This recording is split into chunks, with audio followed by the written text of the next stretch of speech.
Yes? Have you come with questions? Then ask, and I will do my best to answer.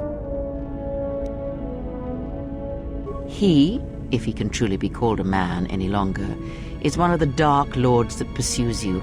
I do not think he knows what you are. Not yet. He spared the Miraluka, and that may have been the last shred of feeling that exists within him. Keep his slave close to you.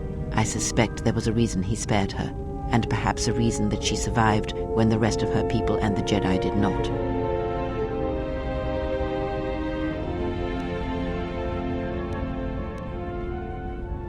Perhaps he is bound to her, as I am bound to you. If so, there may be a death served by hers. You must be prepared to sacrifice the blinded one. Perhaps her death will buy you the time you need to deal with her master. Entertain what illusions you will. I am too tired to argue them with you. It is a technique that is almost as old as the Sith themselves. It is a means of severing connections between life, the Force, and feeding upon the death it causes. It cannot be taught.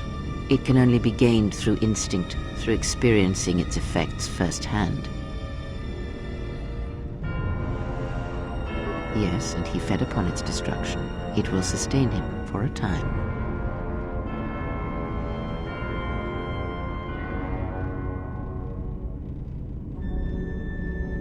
Because it is not something that can ever truly be controlled, and it leaves nothing to conquer in its wake. And it rules him, not the other way around. It has its own will, its own instincts. Power? Do you think so? You would be wrong. There is no strength in the hunger he possesses, and the will behind his power is a primal thing, and it devours him as he devours others. His mere presence kills all around him, slowly feeding him. He is already dead. It is simply a question of how many he kills before he falls.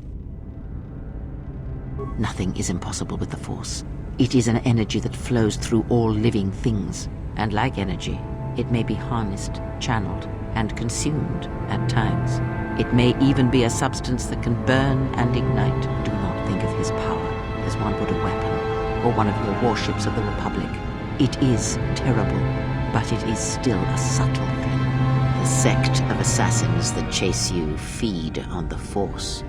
What he does is simply the pinnacle of what they could achieve in time. And that is why they and their techniques must be wiped out. No one again must experience and learn what her master did. As much as one may use the Force to bolster the wills and strengths of others, the reverse is possible, though not often used. Instead of sending one's will through connections in the Force, instead such connections are drawn upon, fed upon, and drained completely. Then you understand how terrible such a power is, and why it must be ended. It is an empty road to the dark side, and by traveling it, the price is death before one's time. He is a breach in the Force, capable of consuming the lives of those around him. Sometimes the touch is slow, as it is with his crew. It is not something he can direct or focus, much like hunger itself. He is more of a hole in the Force than a living thing. Force sensitives and worlds rich in the Force draw him. The Miraluka world was one such place. That is why where the Jedi gather, Jedi will die. He will feel it, unless they mask their presence. But Katar called out as a beacon to him, and he could not resist it. And he cares nothing for the Sith, or its teachings, or the Jedi.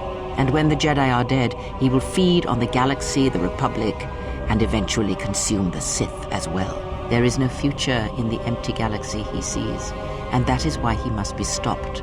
The breach must be sealed before his power grows beyond what even we can hope to stop.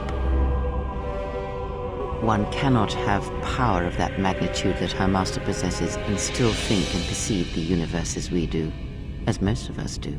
I had hoped that you would not have to confront him, but her presence here has changed all that. You will have to meet him in battle. You must be prepared to sacrifice the blinded one. Perhaps her death will buy you the time you need to deal with her master.